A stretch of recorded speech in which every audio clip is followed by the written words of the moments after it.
며칠 전 뉴스에 보도된 쿠바 주재 북한 외교관 리일규 참사의 인터뷰 소식이 연일 화제죠.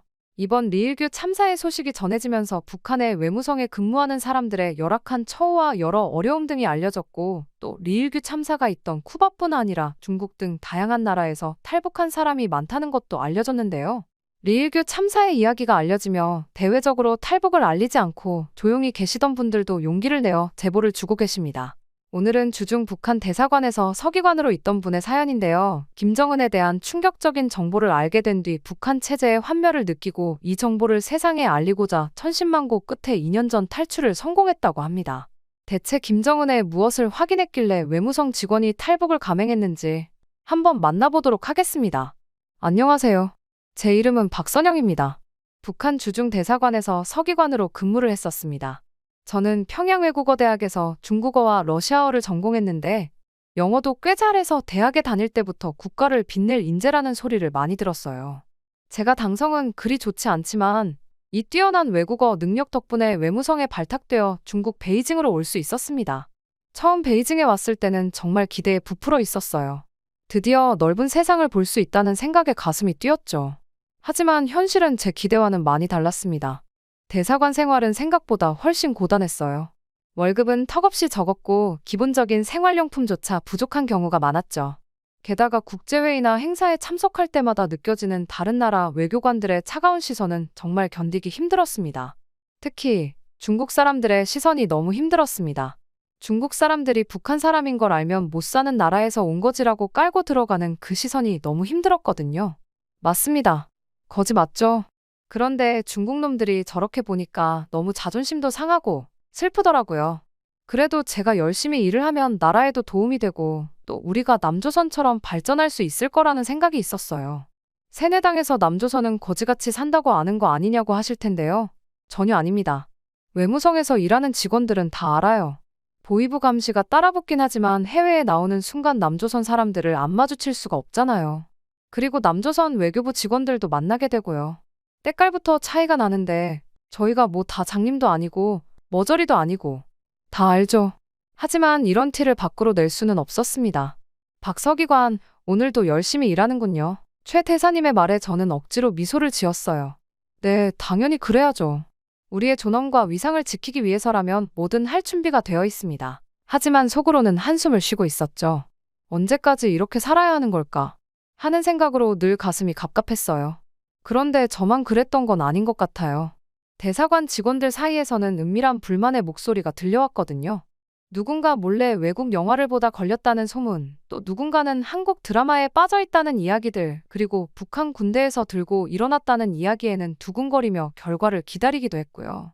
물론 군대에서 일어났던 봉기는 모조리 총살당하는 걸로 끝났습니다. 사실 북한 안에서 자잘자잘하게 들고 일어나는 경우가 꽤 됩니다.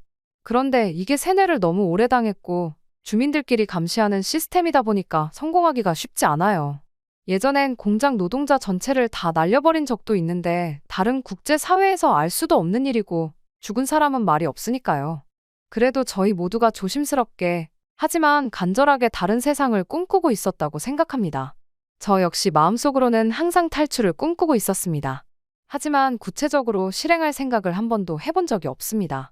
한 번 잘못 걸리면 제 가족들까지 모두 화를 입을 테니까요. 저 하나만 바라보고 산 부모님을 생각하면 차마 움직일 수 없었어요. 그러던 어느 날 대사관에 충격적인 소식이 전해졌습니다. 우리 대사관에 한 고위 관리가 가족들과 함께 잠적했다는 거예요. 모두들 술렁이기 시작했죠. 설마 망명한 건 아니겠죠? 누군가 조심스레 물었어요. 그 말에 모두가 침묵했지만 우리 모두의 마음속에는 같은 생각이 스쳐 지나갔습니다. 나도 저렇게 할 수 있을까? 그날 밤 저는 오랜만에 편지를 썼어요. 평양에 있는 부모님께요. 하지만 편지의 내용은 늘 같았죠. 잘 지내고 있습니다. 걱정 마세요. 진짜 하고 싶은 말은 절대 쓸 수 없었어요. 창밖으로 베이징의 밤거리를 바라보며 저는 깊은 한숨을 내쉬었습니다. 이대로 계속 살아야 하는 걸까? 아니면 모든 것을 걸고 탈출을 시도해야 할까? 그 순간 제 인생이 큰 전환점을 맞이하게 될 줄은 꿈에도 몰랐죠. 그러던 중 평양으로 잠시 들어오라는 명령을 받았습니다. 사상교육에 참가하라는 지시였죠. 박선영 동무, 이번 사상교육은 매우 중요해요. 우리의 위대한 지도자 동지의 사상을 더욱 깊이 이해하고 돌아오세요. 대사가 말씀하셨어요. 저는 고개를 숙여 인사했습니다. 네, 열심히 하겠습니다. 평양에 도착하자마자 저는 빡빡한 일정에 휩싸였어요. 매일 아침부터 저녁까지 이어지는 강연과 토론. 숨막히는 일정 속에서도 부모님을 보니까 좋더라고요. 부모님께서 그래도 우리 딸이 이렇게 멋있는 직업을 가지고 사니까 좋다고, 너만 잘 살면 된다고 하시는데 빼빼 마른 부모님을 보며 너무 슬펐습니다. 외무성에서 일하면 잘 먹고 잘 살 줄 알았는데 그게 아니란 사실도 좀 비참했고요. 그러던 중 오래간만에 동네 친구의 연락이 왔습니다. 평양에 왔다는 걸 들었다고 잠깐만 볼 수 있겠냐고요. 선영 동무, 오랜만이다. 민정 동무가 반갑게 달려왔어요. 우리는 근처 공원에 가서 이야기를 나누기 시작했습니다. 선영 동무, 정말 대단해. 베이징에서 일하고 말이야. 나는 학교 괜히 다녔어. 지금은 중국을 오가며 장사나 하고 있잖아. 민정 동무의 말에 저는 쓴웃음을 지었어요. 글쎄, 이게 겉보기에만 번지르르 하지 그렇게 부러워할 일은 아닌데. 별 의미 없는 안부 대화가 오가던 그때였어요. 민정 동무가 갑자기 목소리를 낮추며 말했죠. 선영 동무, 사실 전해줘야 할 게 있어. 민정 동무의 표정이 심각해지는 걸 보고 저는 가슴이 철렁 내려앉았어요. 무슨 일이야? 이거 동무의 대학 선배인 김철수 동무 알지? 보위부에 끌려가기 전에 나에게 맡긴 거야. 동무가 평양에 오면 꼭 전해달라고 했어. 아무래도 외국에 있는 사람에게 맡겨야 할 것 같다고. 민정 동무가 조심스럽게 봉투 하나를 건넸어요. 떨리는 손으로 봉투를 열었죠. 안에는 몇 장의 문서와 사진이 들어있었어요. 그리고 그 내용을 보는 순간 저는 충격에 빠졌습니다. 문서에는 김정은의 숨겨진 사생아에 대한 이야기가 적혀 있었어요. 그리고 그 아이의 어머니가 바로 제가 알고 있던 인민배우 윤미란 동무였습니다. 손이 부들부들 떨렸어요. 윤미란 동무는 제가 살던 아파트의 이웃이었고 평소에도 자주 대화를 나누던 사이였죠. 그리고 이 사생아에 대한 사실은 방송국에서 일하던 김철수 동무가 우연히 알게 되었다고 합니다. 이 이야기가 퍼져나갈까봐 보위부에서 김철수 동무를 끌고 가게 된 거고요. 어쩐지 윤미란 배우는 언젠가부터 제대로 얼굴을 볼 수 없을 정도로 보위부 요원들이 항상 시커멓게 쫓아다녔고 어느 순간부터는 보이지 않아 무슨 일이 있나 보다라고 생각은 했는데 이런 일에 휘말려 있을 줄은 상상도 하지 못했습니다. 그날 밤 저는 잠을 이루지 못했어요. 다음 날 용기를 내어 윤미란 동무의 집을 찾아갔습니다. 다행히 미란 동무의 어머니께서 집에 있었어요. 무슨 일이에요? 제 방문에 몹시 놀란 표정으로 물었어요. 하기사 인사 정도만 하던 이웃 사촌인데 좀 놀라긴 했겠죠.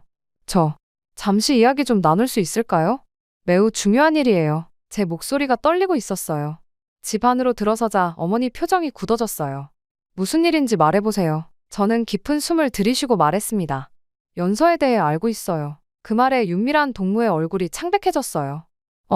어떻게? 제가 알게 된 경위를 설명하자 한동안 말을 잇지 못했어요. 그러다 갑자기 그녀의 눈에서 눈물이 흘러내리기 시작했습니다. 선영 동무, 당신은 모를 거예요. 이 비밀을 혼자 간직하며 살아온 세월이 얼마나 고통스러웠는지. 우리 딸이 남조선으로 가서 잘 살고 있다는 것 하나만 위안입니다. 저야 남은 목숨이 얼마나 된다고 상관없다고 했는데 우리 딸이 겪은 일이 너무 억울해요. 어머니의 목소리가 흐느낌으로 가득 찼어요. 그리고 제게 천천히 딸의 이야기를 털어놓기 시작했습니다. 딸과 김정은과의 만남, 김정은 아이의 임신, 그리고 아이를 빼앗긴 순간, 그리고 이 모든 걸 알게 된 김철수의 처형, 그리고 어머니에 대한 협박까지. 그녀의 이야기를 들으며 저도 모르게 눈물이 나왔습니다. 연서가 태어났을 때 저도 그 작은 손을 처음 잡아봤어요. 그때의 느낌은 말로 표현할 수 없을 정도로 행복했어요. 제 손녀딸이잖아요. 담담하게 읊조리는 어머니의 눈에서는 그때의 기쁨과 현재의 슬픔이 공존하고 있었어요. 하지만 그 행복은 너무 짧았어요.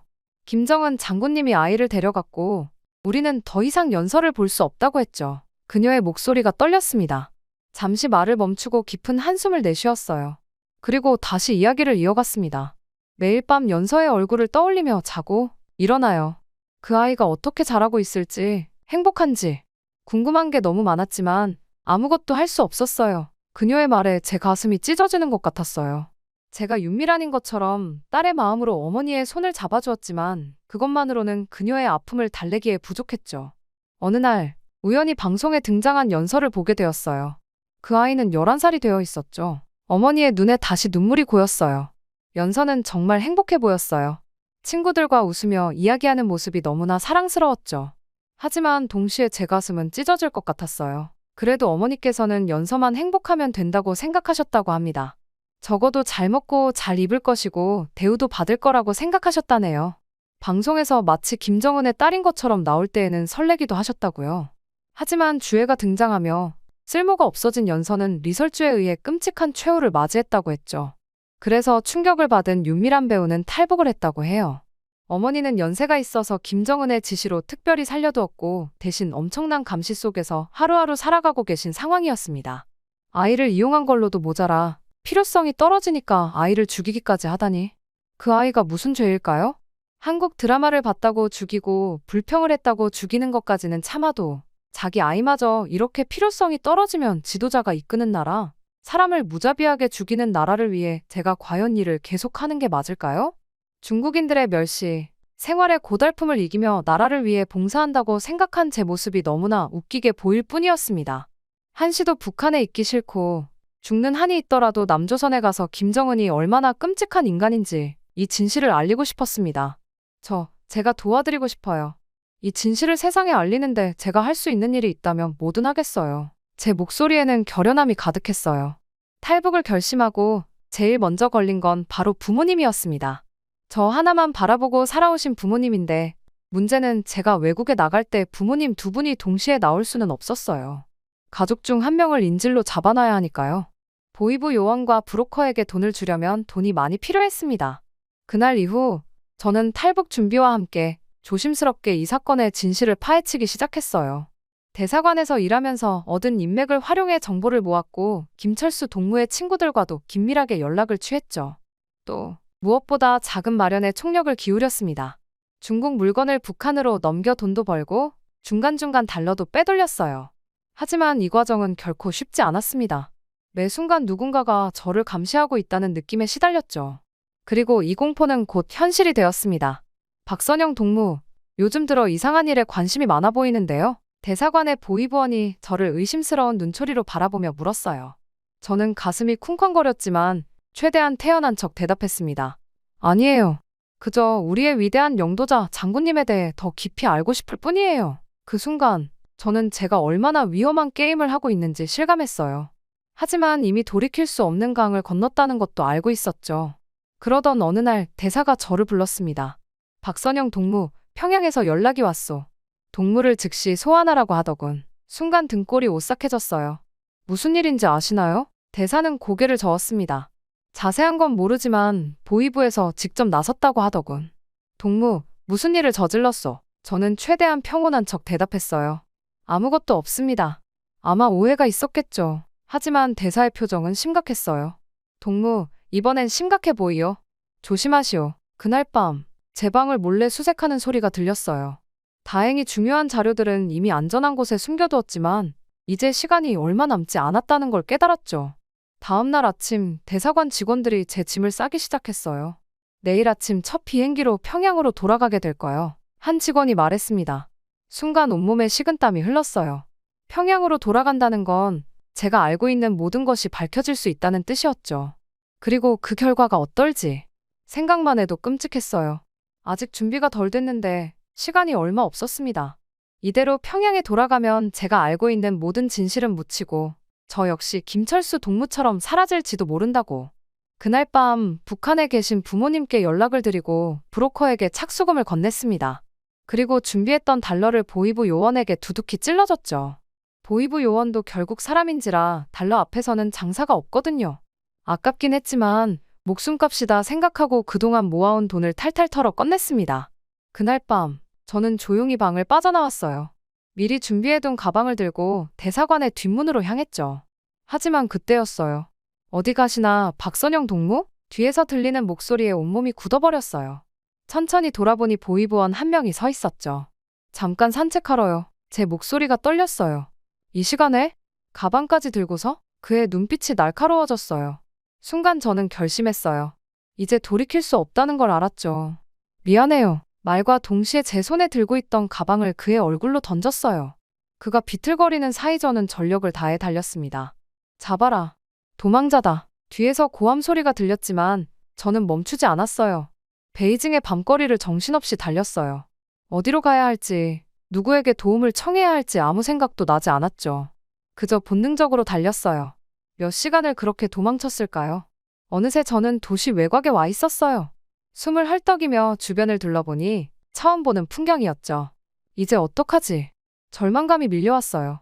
정신을 차려야 했습니다. 계획이 틀어졌으니 이제 다시 판을 짜야 했습니다. 우선 태국으로 가야 하니 사전에 알아봤던 탈북자 지원 단체에 연락을 해야 했습니다. 문제는 제게 휴대폰이 없다는 거였죠. 신고당할 각오를 하고 한식당으로 들어가 전화를 잠시 쓰면 안 되겠냐고 했습니다. 다행히 제가 중국어를 유창하게 해서 북한 사람인지 눈치를 다 채지 못한 느낌이었습니다. 탈북자 지원 단체에서 전화를 받기까지 그 짧은 순간이 얼마나 길게 느껴졌는지 몰라요.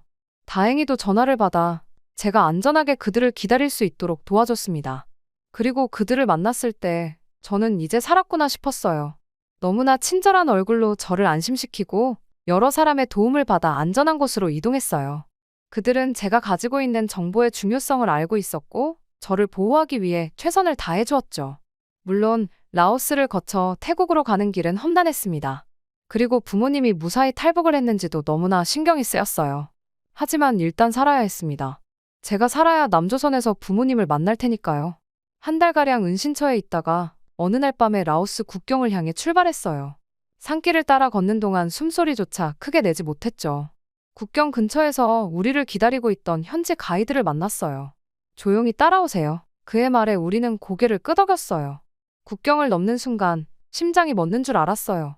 다행히 국경 수비대에 발각되지 않고 무사히 라오스로 들어갔죠.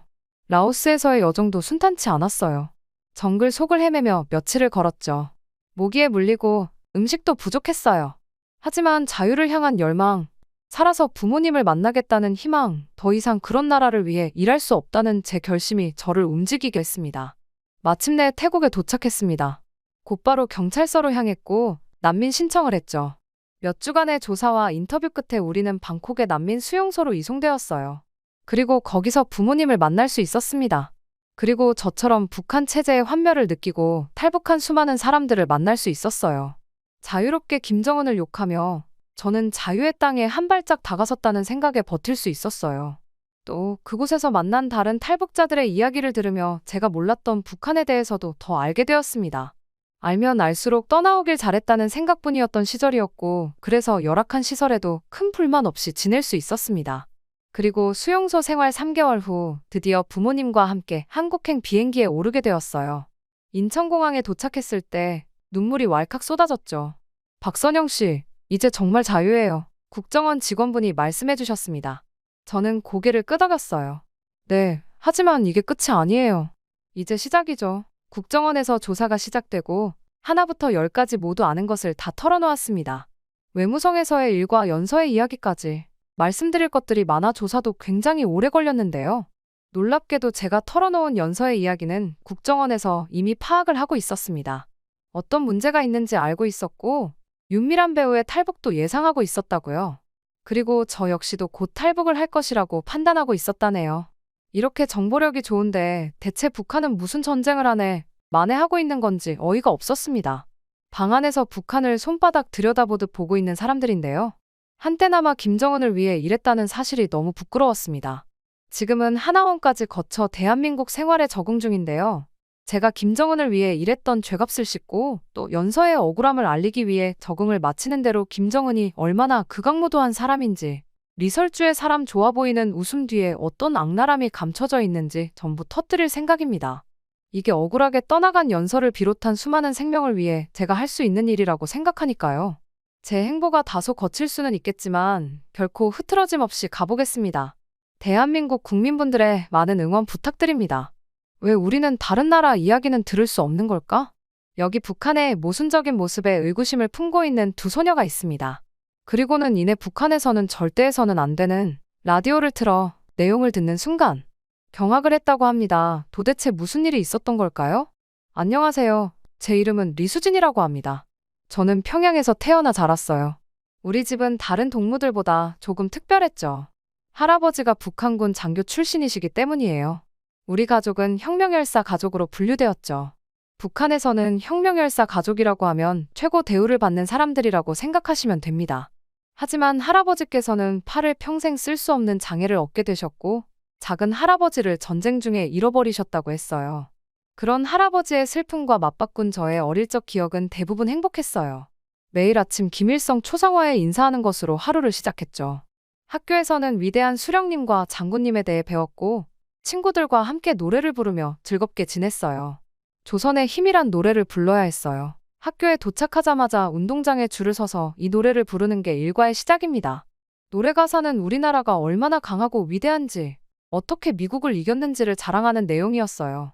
처음엔 그저 우리나라를 사랑하는 마음으로 불렀지만 점점 의문이 들기 시작했죠.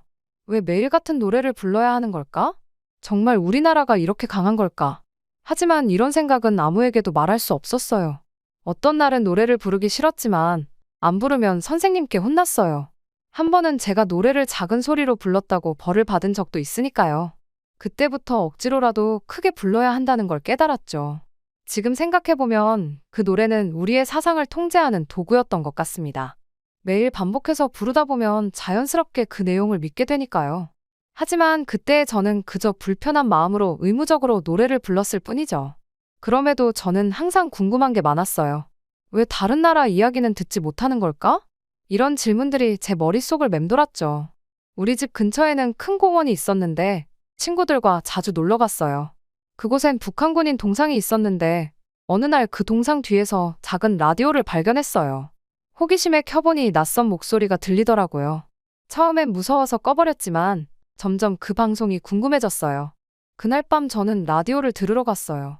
처음 들어보는 음악, 북한에 대한 다른 시각의 이야기들. 모든 게 새롭고 충격적이었죠. 그때부터 제 마음속에 작은 의문이 자라나기 시작했어요. 학교에서 배우는 내용과 라디오에서 듣는 이야기가 너무 달랐거든요. 누구한테 물어볼 수도 없었어요. 그래서 혼자 고민하고 또 고민했죠. 밤마다 라디오를 들으며 외부 세계에 대해 조금씩 알아갔어요. 어느 날 학교에서 반미 포스터 그리기 대회가 열렸어요. 저는 항상 그림 그리는 걸 좋아해서 열심히 준비했지만 포스터를 그리면서 계속 의문이 들었어요. 왜 우리는 그들을 미워해야 하는 걸까? 결국 저는 조금 다른 포스터를 그렸어요. 미국 군인과 북한 군인이 악수하는 모습이었죠. 선생님은 제 그림을 보고 정말 심화화를 내셨어요. 이런 그림은 절대 안 돼. 다시 그려. 그때 처음으로 제가 다르다는 걸 느꼈어요. 16살 때 우연히 한국 드라마를 보게 됐어요. 친구 집에서 몰래 본 거였는데 정말 충격적이었어요. 서울의 화려한 모습, 자유롭게 옷을 입은 사람들, 풍성한 음식. 이런 게 정말 존재하는 걸까 싶었죠. 그 후로 더 자주 한국 드라마를 보게 됐어요. 위험한 일이라는 걸 알면서도 멈출 수가 없었어요. 드라마 속 세상이 너무나 달랐거든요. 자유, 사랑, 꿈? 이런 단어들이 제 가슴을 뛰게 만들었어요. 하지만 현실은 달랐어요. 매일 아침 구호를 외치고 생활총화에 참석하고 의무적으로 봉사활동을 해야 했어요. 고등학교에 입학하고 얼마 지나지 않아 은지를 만났어요. 은지는 당에서 높은 직책을 가진 아버지 덕분에 좋은 대우를 받고 있었죠. 처음엔 그저 평범한 친구였어요. 하지만 점차 가까워지면서 은지의 특별한 비밀을 알게 됐어요. 어느 날 은지가 절대 비밀이라며 조심스레 숨겨둔 외국 책들과 DVD를 꺼냈어요. 그날 밤 우리는 함께 외국 영화를 보는데 영화 속 세상은 제가 알던 세상과 너무나 달랐어요. 자유롭게 의견을 말하고 하고 싶은 일을 마음대로 하는 사람들. 그들의 모습에 저는 깊은 충격을 받았죠. 그 후로 자주 은지의 집에 놀러 갔어요. 함께 외국 책을 읽고 영화를 보고 음악을 들었죠.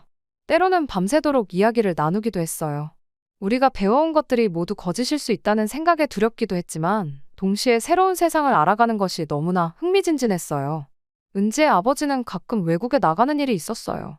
그때마다 은지에게 새로운 책이나 영화를 가져다 주셨죠.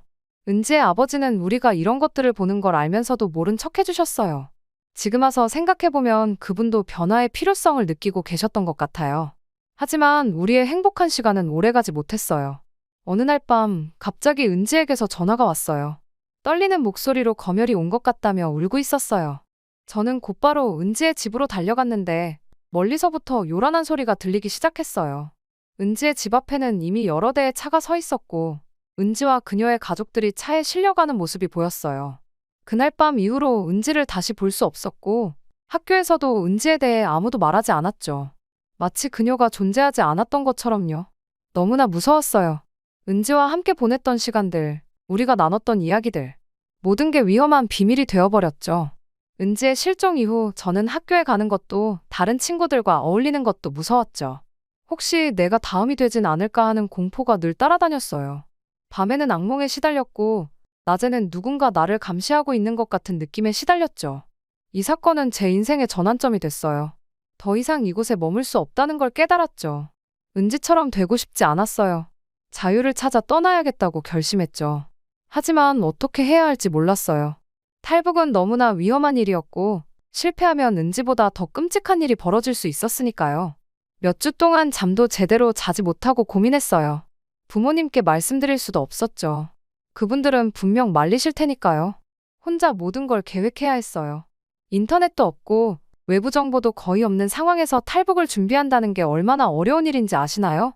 그러던 중 우연히 시장에서 한 아주머니의 대화를 엿듣게 됐어요. 그분이 중국 국경 근처에 친척이 있다는 말을 하시더라고요.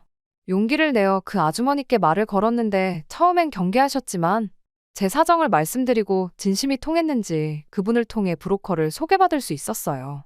브로커를 만나는 날 너무 긴장되어서 한숨도 자지 못했어요. 그렇게 브로커를 만났고 제게 탈북의 위험성에 대해 자세히 설명해 주셨어요. 강을 건너다 붙잡히면 어떤 일이 벌어질지, 중국에서의 생활이 얼마나 힘들지 등등요. 그래도 저는 결심을 굽히지 않았어요. 어떤 위험이 있더라도 자유를 찾고 싶어요. 제 말에 철수 아저씨는 깊은 한숨을 내쉬셨죠. 탈북 준비에는 몇 달이 걸렸어요. 그동안 저는 평소와 다름없이 행동하려 노력했죠. 학교에 가고, 친구들과 어울리고, 부모님 심부름도 하고. 하지만 마음속으론 항상 불안했어요. 혹시 누군가 제 계획을 알아챌까봐 두려웠거든요. 탈북 날짜가 다가오자 정말 긴장됐어요. 가족들에게는 아무 말도 할 수 없었죠. 마지막으로 집을 나서는 날, 할아버지 방에 몰래 들어가 작별 인사를 했어요. 할아버지, 미안해요. 하지만 저는 가야만 해요. 마음속으로 이렇게 말했죠. 어두운 밤, 브로커를 만나 두만강을 향해 출발했어요. 강을 건널 때는 정말 심장이 터질 것 같았어요. 차가운 물을 헤치며 건너는 동안 잡힐까봐 너무 무서웠죠. 다행히 무사히 중국에 도착했지만 그곳에서의 생활도 쉽지 않았어요. 불법 체류자 신분이라 항상 붙잡힐 위험이 있었고 언어도 통하지 않았거든요. 몇 달 동안 중국에서 숨어 지내며 한국행을 준비했어요. 마침내 한국에 도착했을 때 정말 꿈만 같았어요. 하나원에서 교육을 받은 후 서울에서 새 삶을 시작했죠. 하지만 남한 사회에 적응하는 건 생각보다 훨씬 어려웠어요. 대학에 입학했는데 학업을 따라가기가 힘들었어요. 북한에서 배운 지식과 남한의 교육 내용이 너무 달랐거든요. 게다가 말투 때문에 놀림도 받았죠. 종종 북한에 두고 온 가족들이 너무 그리웠어요. 특히 할아버지 생각이 날 때면 가슴이 아팠죠. 제가 한 선택이 정말 옳았는지 의심하기도 했어요. 그러던 어느 날 한국 현대사 수업을 듣게 됐어요. 그 수업에서 민준이라는 남한 학생을 만났죠. 민준이는 제가 북한 출신이란 걸 알고 관심을 가져줬고 저를 도와주기 시작했어요. 민준이 덕분에 조금씩 남한 사회에 적응해 나갔어요. 그는 남한의 문화와 역사를 설명해줬고 함께 서울 곳곳을 돌아다니며 도시의 모습을 보여줬죠. 서울의 발전된 모습에 정말 놀랐어요. 높은 빌딩들, 복잡한 지하철, 24시간 불이 꺼지지 않는 거리들. 이 모든 게 북한에서 라디오로 들었던 것보다 훨씬 더 발전되어 있었어요. 하지만 동시에 혼란스러웠어요. 남한에서 배우는 역사가 북한에서 배운 것과 너무 달랐거든요. 특히 한국전쟁에 대한 시각 차이는 저를 정말 당황스럽게 만들었어요. 점점 제 정체성에 대해 고민하기 시작했어요. 이제 저는 북한 사람도 남한 사람도 아닌 것 같았죠. 두 세계 사이에서 제 위치를 찾지 못하고 방황했어요. 열심히 공부하며 남한 사회를 이해하려 노력했고 동시에 북한에서의 경험도 잊지 않으려 했죠. 민준이는 저에게 한국전쟁에 대한 남한의 시각을 알려줬어요. 처음에는 받아들이기 힘들었죠. 북한에서는 항상 미제국주의자들의 침략에 맞서 싸운 정의로운 전쟁이라고 배웠으니까요. 민준이는 정말 참을성 있게 저에게 다양한 역사 자료들을 보여줬어요.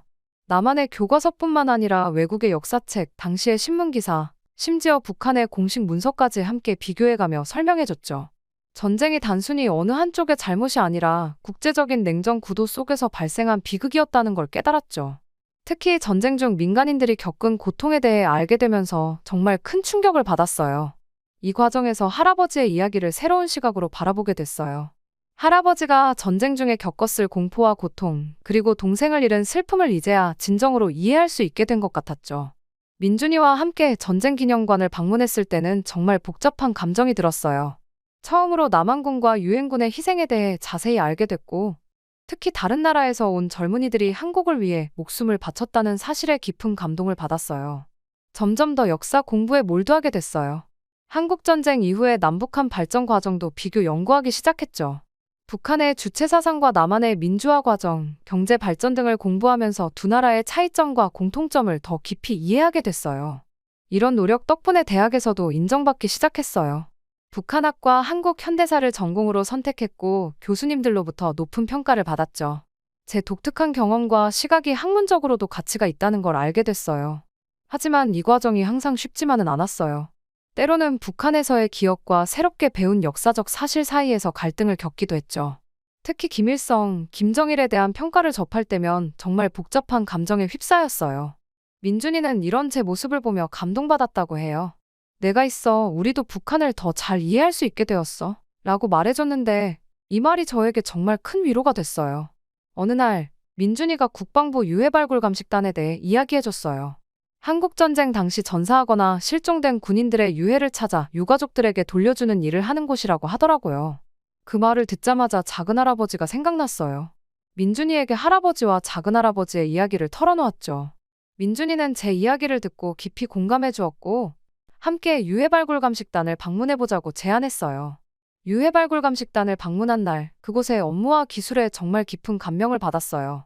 첨단 DNA 분석 기술을 이용해 수십 년 전에 사망한 군인들의 신원을 확인하고 있더라고요. 이런 노력이 전쟁으로 인해 헤어진 가족들에게 얼마나 큰 위로가 될지 상상해봤어요. 용기를 내어 제 사연을 이야기했어요. 북한에서 온 탈북자이며 할아버지가 북한군으로 참전했고 작은할아버지가 실종되었다는 것까지 모두 털어놓았죠. 유해발굴감식단 직원들은 제 이야기를 진지하게 들어주셨고 제 용기에 감사하다고 말씀해주셨어요. 그분들이 저에게 DNA 샘플을 제공할 것을 제안하셨어요. 북한군 유해를 직접 발굴할 수는 없지만 남한 지역에서 발견되는 북한군 유해와의 대조를 통해 작은할아버지를 찾을 가능성이 있다고 설명해 주셨죠. DNA 샘플 제공을 결정하는 게 정말 쉽지 않았어요. 이건 제가 북한에서 왔다는 걸 공식적으로 인정하는 거였고 혹시라도 북한에 있는 가족들에게 피해가 갈까봐 두려웠거든요. 하지만 작은할아버지를 찾을 수 있다는 희망에 결국 동의했어요. 샘플을 제공하는 순간 정말 묘한 감정이 들었어요. 제 DNA 속에는 북한에 있는 가족들의 역사와 이제는 남한 사람이 된 제 현재가 공존하고 있다는 생각이 들더라고요. 마치 제 정체성을 상징하는 것 같았어요. 유해발굴감식단 방문을 마치고 나왔을 때 정말 복잡한 감정에 휩싸였어요. 민준이에게 내가 한 일이 옳은 걸까? 라고 물었죠. 민준이는 제 손을 잡아주며 당신이 한 일은 매우 용기 있고 의미 있는 일이에요. 이것이 남북한 화해의 작은 시작이 될 수 있을 거예요. 라고 위로해줬어요. 그날 밤 오랜만에 할아버지의 꿈을 꿨어요. 꿈속에서 할아버지는 저에게 미소를 지어 보이며 잘했다 라고 말씀하셨어요. 눈물을 흘리며 잠에서 깨어났고 그제서야 제가 한 선택이 옳았다는 확신이 들었어요. 이후로 더욱 열정적으로 남북한의 역사와 현재에 대해 공부했어요. 제 경험과 지식을 바탕으로 남북한의 평화로운 통일을 위해 노력하고 싶다는 꿈을 갖게 됐죠. 이런 노력이 주변 사람들에게도 영향을 미쳤고 많은 이들이 제 이야기에 귀 기울이기 시작했어요. DNA 샘플을 제공한 지 3년이 지난 어느 날 유해발굴감식단으로부터 연락이 왔어요. 강원도 지역에서 발굴된 북한군 유해 중 하나가 제 작은할아버지일 가능성이 높다고 알려주셨죠. 이 소식을 듣고 정말 믿기지가 않았어요. 떨리는 마음으로 유해발굴감식단을 다시 방문했고 그곳에서 자세한 설명을 들었어요. DNA 분석 결과 해당 유해는 99.9% 확률로 제 친족이었대요. 그 순간 정말 복잡한 감정이 밀려왔어요. 기쁨과 슬픔, 안도감과 죄책감이 뒤섞였죠. 작은할아버지의 유해 앞에서 오랫동안 눈물을 흘렸어요. 70년이 넘는 긴 이별이 이렇게 끝나다니 정말 믿기 힘든 현실이었어요. 이 소식을 어떻게 할아버지 김철수에게 전해야 할지 고민했어요. 결국 용기를 내어 북한에 있는 가족들에게 편지를 보내기로 했죠. 물론 직접적인 연락은 불가능했기에 중국에 있는 브로커를 통해 비밀리에 전달했어요. 몇 주 후 놀랍게도 할아버지로부터 답장이 왔어요. 할아버지는 제가 무사한 것에 안도하시며 동생의 유해를 찾았다는 소식에 눈물을 흘리셨다고 해요. 그리고 저에게 내가 자유를 찾아 떠난 것을 이제야 이해하겠다 라는 말씀도 전해주셨어요. 이 일을 계기로 더욱 확고한 결심을 하게 됐어요. 남북한의 화해와 평화 통일을 위해 제 삶을 바치기로 한 거죠. 대학원에 진학해 북한학을 더 깊이 공부하기 시작했고, 동시에 탈북자들의 정착을 돕는 NGO에서 일하기 시작했어요. 제 이야기가 점차 알려지기 시작했고, 여러 강연회에 초청받아 제 경험을 나누게 됐어요. 제 이야기가 많은 사람들에게 감동을 주었고, 남북한에 대한 인식을 변화시키는데 조금이나마 기여할 수 있었죠. 시간이 흘러 통일부에서 일하게 됐어요. 제 독특한 경험과 지식이 남북 관계 개선에 큰 도움이 됐죠. 북한과의 대화에서 중요한 역할을 맡게 됐고, 제 노력으로 작은 변화들이 일어나기 시작했어요. 어느 날 북한 대표단과의 회의에 참석했는데, 그곳에서 놀랍게도 북한에 있는 제 사촌을 만나게 됐어요.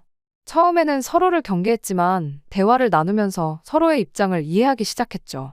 이 만남을 계기로 저는 더욱 열정적으로 남북 화해를 위해 노력했어요.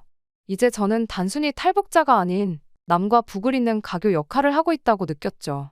제 꿈은 점차 현실이 되어가고 있었어요. 비록 통일은 아직 멀었지만 작은 변화들이 일어나고 있었죠. 이산가족 상봉이 정기적으로 이루어지고 문화 교류도 활발해졌어요. 자주 할아버지 김철수와 작은할아버지를 생각했어요. 그분들이 겪은 전쟁의 비극이 헛되지 않도록 평화로운 한반도를 만들기 위해 끊임없이 노력했죠. 제 이야기가 많은 사람들에게 희망과 용기를 주는 상징이 되었다고 해요. 제 삶이 분단의 아픔을 넘어 화해와 평화를 향한 여정이 되었고, 이게 한반도의 미래를 밝히는 작은 불빛이 되었다고 하더라고요. 제 여정이 아직 끝나지 않았다는 걸 알고 있어요. 하지만 이제는 두렵지 않아요. 제 가슴 속에는 할아버지의 용기, 작은할아버지의 희생, 그리고 자유를 향한 제 열정이 함께 살아 숨쉬고 있거든요. 이 모든 것을 바탕으로 앞으로도 평화로운 통일 한국을 향해 계속 나아갈 거예요. 제 노력이 점차 국제적인 주목을 받기 시작했어요. 유엔 총회에 초청받아 남북 화해와 평화 통일의 중요성에 대해 연설을 하게 됐죠. 제 이야기와 호소가 전 세계 사람들의 마음을 움직였고, 한반도 문제에 대한 국제사회의 관심을 높이는 데 큰 역할을 했다고 해요. 북한에 남아있는 가족들과의 재회를 꿈꾸며 계속해서 노력했어요. 끈질긴 요청과 외교적 노력 끝에 마침내 북한에 있는 부모님과 화상 통화를 할 수 있는 기회를 얻게 됐죠. 스크린을 통해 부모님의 얼굴을 보았을 때 정말 북받치는 감정을 주체할 수 없었어요. 부모님과의 화상 통화는 정말 감동적이었어요. 어머니는 눈물을 흘리시며 윤서야, 내가 잘 지내고 있어 다행이구나 라고 말씀하셨고, 아버지도 떨리는 목소리로 우리 딸 자랑스럽다 라고 하셨어요. 그 짧은 만남이 저에게 큰 힘이 되었죠. 이 경험 후에 더욱 열정적으로 남북관계 개선을 위해 노력했어요. 그 결과 남북한 간의 경제 협력과 문화 교류가 점차 확대되기 시작했죠. 제 50번째 생일에 놀라운 선물을 받았어요. 남북 정상들이 만나 평화협정을 체결한 거예요.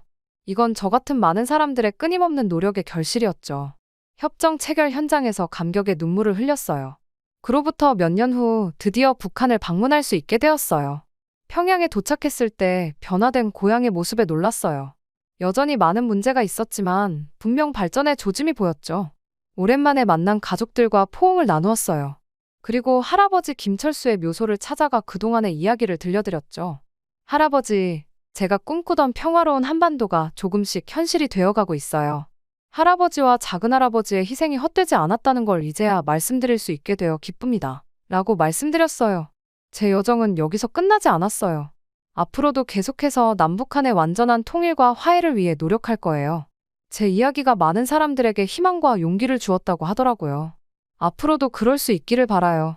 제 삶이 한 개인의 용기와 결단이 얼마나 큰 변화를 만들어낼 수 있는지를 보여주는 증거가 되었다고 해요. 제 이야기가 앞으로도 오랫동안 사람들의 가슴 속에 남아 평화와 화해를 향한 여정의 불빛이 되어줄 수 있기를 바라고 있어요. 이제 저는 더 큰 꿈을 꾸고 있어요. 언젠가는 완전히 통일된 한반도에서 모든 이들이 자유롭고 평화롭게 살 수 있기를 바라고 있죠. 그날이 올 때까지 저는 계속해서 노력할 거예요. 제 이야기를 들어주셔서 감사합니다.